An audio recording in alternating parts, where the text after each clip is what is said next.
Баткен шаарында айыл чарбасын өнүктүрүүгө багытталган тегерек стол болуп өттү. Адистер алдыда айыл чарбасындагы 9 сектор мамлекет тарабынан колдоого алынарын белгилешти. Осы кластердин бирикме бизде 9 азык-түлүктүн продукциясынын негизинде түзүлгөн. Бул сүт, эт, өндүрүүчү ток, жумурткасы, сумай, сахар, картошка, жер жемиштер, мөмө жемиштер жана буудай тармагында түзүлүп, өзүнүн мастер пландарын аныктап защита кылышкан.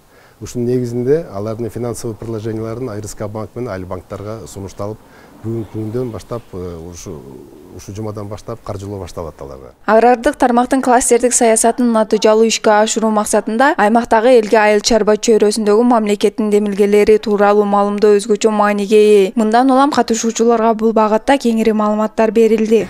Кластердик өнүгүү боюнча маалымат берип жана бул кластердик өнүгүүнүн Баткен облусунда жана башка региондордо болгон поездкаларда